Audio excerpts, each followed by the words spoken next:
যেদিন আমার বাসর ঘর সেদিনই আমার স্বামী আমাকে বলে সে নাকি আমাকে ডিভোর্স দিবে। বছর হয়েছে আমাদের বিয়ে হয়েছে, কিন্তু আমাদের কোনো বাসর হয়নি। কারণ ও বাহিরে ছিল, বাহিরে থাকা অবস্থায় মোবাইলের মাধ্যমে আমাদের বিয়েটা হয়েছে। ওর ফ্যামিলির লোকজন আমাকে দেখতে এসে পছন্দ করেছে, তারপর ওকে ছবি পাঠাইছে, ভিডিও করে কথা হয়েছে, ও পছন্দ করেছে, তারপর আমাদের বিয়েটা হয়েছে। তো 2 বছর পর ও দেশে আসছে। দেশে আসার পরে আমাদের বাসর ঘর হয়েছে। তো বাসর ঘরে আমি বসে ছিলাম, আমার স্বামী ভিতরে এসে আমাকে দিক তাকিয়ে অবাক হয়ে গেছে। সে আমাকে বলেছে, তুমি, তোমাকে আমি বিয়ে করেছি? আমি বলি হ্যাঁ। বলে তুমি তো মোবাইলে এরকমের না? আমি বলি আমি তো এরকমেরই। বলছে না, মোবাইলে তোমার কত সুন্দর দেখায়, কত স্মার্ট দেখায়, আর এখন বাস্তবে তোমার কেমন দেখাচ্ছে, কালো কুচকুচে, একটু ভালো দেখাচ্ছে না, তোমার চোখগুলো কেমন? আমি বলি না, কই, আমি তো এরকমই ছিলাম। বলে যে না, তোমাকে একটু ভালো দেখায় না, দেখো আমি পিঠের ভিতরে তো কথা রাখতে পারি না।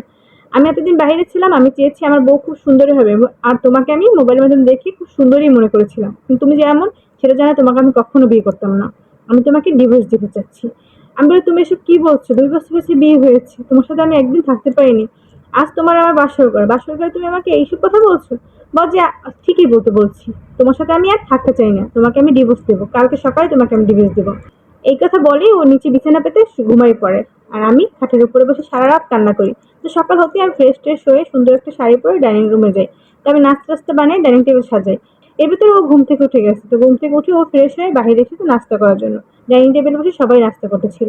ও নাস্তার টেবিলে বসতে আমি নাস্তার সামনে দিই, ও আমাদের তাকাই অবাক হয়ে যায়, বলছে তুমি? আমি বলি হ্যাঁ, তো কি?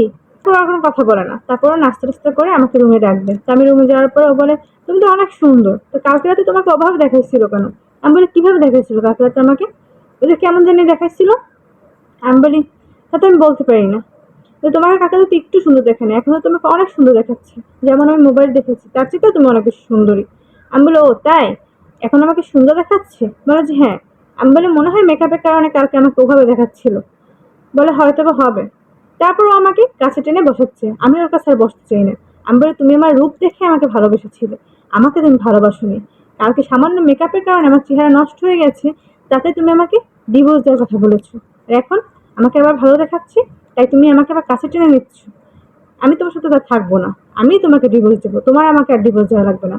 যে ছেলে সামান্য রূপ সৌন্দর্যকে ভালোবাসে, মনটাকে ভালোবাসে না, ছেলের চেহারা যদি কখন নষ্ট হয়ে যায় তখন তুমি তোমাকে দূর দূর করে তাড়িয়ে দেবে, তখন আমার কি হবে?